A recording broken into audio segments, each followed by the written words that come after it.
8 most iconic perfumes of all time. Here's a list and a bit of story about why they were so iconic and why you should know about them. You can go and test them out for yourself. Some of them are no longer popular, some of them are still very, very popular.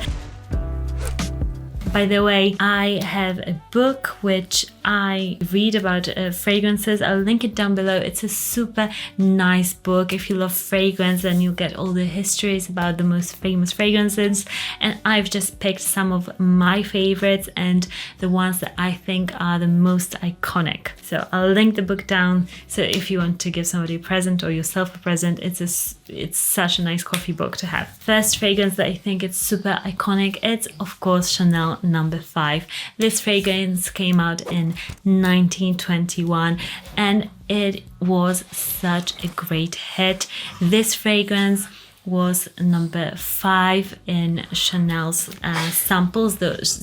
Chanel hired a perfumer to make fragrances. She was giving all the samples. She picked her lucky number 5, and this was the number 5 that we know now today. This fragrance is also a very complicated or sophisticated scent for the time, and because usually all the fragrances were quite simple. This one, Chanel No. 5, if you smell it, it's a fragrance that is very well blended together. There's a lot of notes going on, but you can't necessarily go and say, oh, there's like peach note in there, or there's patchouli. Well, Chanel is famous for patchouli, so you could probably know that, but you wouldn't be able to pick notes from that. Chanel wasn't the first couturier or the couture house that came out with the concept of having a fragrance for their fashion house, because people have done it like a decade before. But she made the fragrance the final thing that you complete a look with, which was quite an innovative concept, and I think it still holds to this day, of being this thing that, you know, you dress yourself and then the last thing you do is you spray your fragrance and then you head out of the door, and the fragrance really completes your look. It also can reflect how the look is, like if you maybe wearing a fragrance that is very powerful, you're also wearing like heels or maybe a blazer. It's a fun way to really play with fashion and also scent and bring them together. So I think this is why this fragrance is very, very iconic, and many people adore it. If they don't, they at least appreciate what it did for the fragrance industry. Next fragrance that is very iconic is Shalimar from 1925 from the house of Guerlain. Guerlain is a house that is a fragrance house. They are not a fashion house. A lot of houses like Dior, Chanel, they also have their fashion, whereas Guerlain, they really focus on perfumery and they make their fragrances in-house, which is amazing. Not a lot of houses do that anymore, but when Shalimar came out, it was this scandalous scent. It was a vanilla, it's a vanilla scent, and it wasn't considered ladylike. It was actually very not ladylike. It was called rebellious. It was shocking. It was called promiscuous. And it's funny because now smelling Shalimar, at least to me, and I think to a lot of people, it's quite a conservative fragrance, but we can see how taste in fragrance really changes and really develops throughout the years. And Shalimar is one of those fragrances that I really appreciate. It's one of the first fragrances and gourmand fragrances, really beautiful, sweet, kind of edible vanilla fragrances that I fell in love with, and from that came my love to all the other fragrances, because I used to hate gourmand fragrances, which is funny now, but because of Shalimar, because of discovering it, I adore gourmand fragrances. So thank you, Shalimar, and thank you to this stunning fragrance that really shocked a lot of people then and gave way to many more sweet fragrances nowadays. Next fragrance, also from Guerlain, that is quite iconic, is Bleue, velvet, beautiful, stunning fragrance. It came out before the First World War, and it is a fragrance that is super sensual, and it's a fragrance that just evokes emotion. It's when you smell it, you feel like, at least when I smell it, I feel like I can just see like the midnight air, and I can smell all the surroundings that are around me. It's a very calming fragrance, and it's such a I think why it's so iconic, it's because it just captivates emotion in a very, very different way than a lot of fragrances nowadays. This fragrance to me is like poetry, and many people back then really loved it for the emotion that it evokes and how plush and velvety it is. It's such a sensual fragrance. If you've never smelled it, go and smell it, because I think it's not worn as much now, but it's such a gorgeous scent. Next fragrance that is super, super iconic, it's Joy by Jean Patou, and this fragrance was told to be the most expensive fragrance in the world because of jasmine, which is a very, very, very expensive fragrance oil, because it's just takes a lot of effort. I've never seen the process in real life, but I've read about it, and it's such a difficult process, and it takes so much of the flower to make the oil. So this is a fragrance that really shocked the world with how expensive this fragrance is, and it was supposed to be super joyous. Many celebrities wore it because it was so popular, and to me this fragrance now smells it still smells joyous, but it does smell of the decade that it was made in, but I still appreciate how fun and just super positive this fragrance is. So if you love white florals, go and try this one, because it's still being made and it's super fun. Next fragrance is a Dior fragrance. It is Miss Dior from 1947. This fragrance was made to be a super youthful fragrance. It's still very, very popular to this day, although it has been reformulated and changed a lot since then. But this fragrance, the whole design of the bottle, as you can tell, it's still very youthful. It's got the bow in there.